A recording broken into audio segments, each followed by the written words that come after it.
any successful ways to end conflict, in your opinion?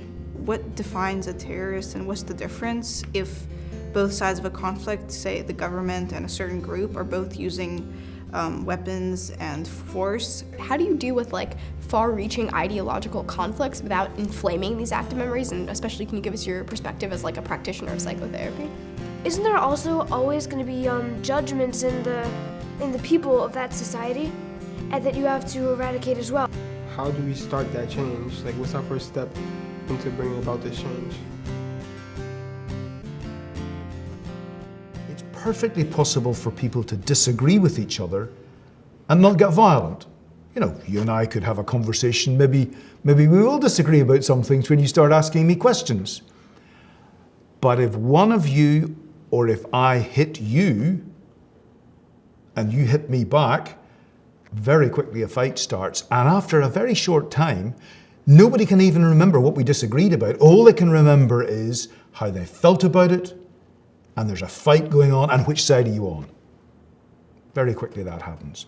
And then the fight goes on, and the more somebody gets hurt, the more they want to hurt another person, and the more they feel hurt, the more the fight goes on. And the less anybody can talk about why they get into the problem.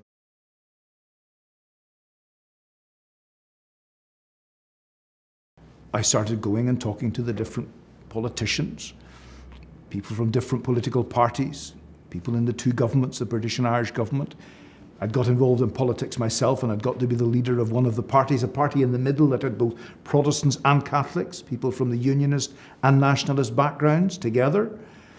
And so we started to engage with people. And I found that if you start to treat people with respect, if you start to try to listen to what they have to say, they're very keen to talk to you.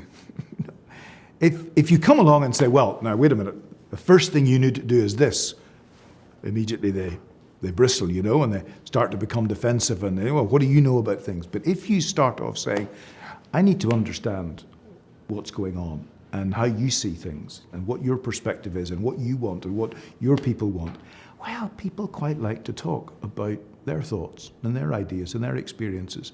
And you begin to build up some kind of relationship. And then you can start to develop new ways of relating, not just between you and another person, but between the group of people that you represent and the other group of people.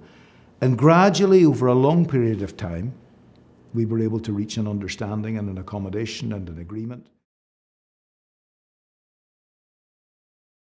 Attitudes don't change so easily as structures. So trying to get people to think in a different way, to deal with their feelings in a different way, to deal with other people in a different way, that's still a process that we're working at. It's not easy to change your own attitudes, and it's not easy for a whole community of people to change their attitudes.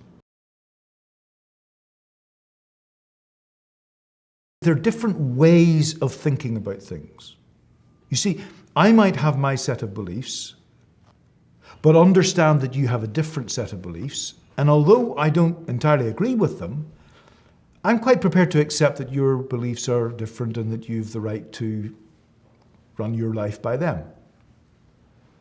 But some people hold their beliefs in a different kind of way, in a way where they say, look, I'm right and you're wrong, and you're so wrong and so terrible are your beliefs that actually I have to stop you believing those things.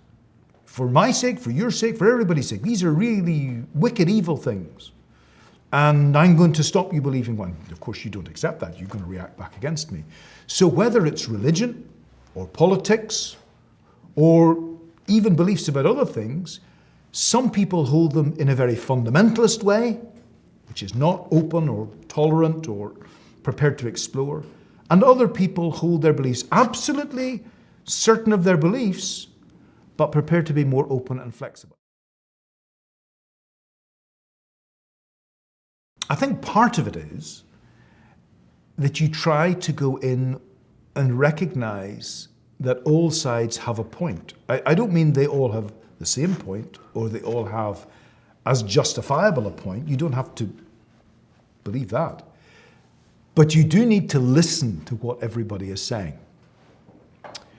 Now that's actually more difficult than it sounds, because when you go into any of these conflicts, and I've gone into quite a number of them, At the start, you'll find it much more convincing what one side says than the other side.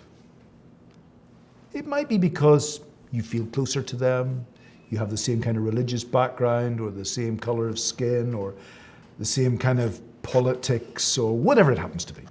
But usually you'll find that there's one side that you instinctively just feel a little bit more identified with. Well, that's a warning. Because if you then go down the road and say, well, I think these guys are probably right and the other guys are probably wrong, you're very quickly on the road to doing exactly what you've warned against.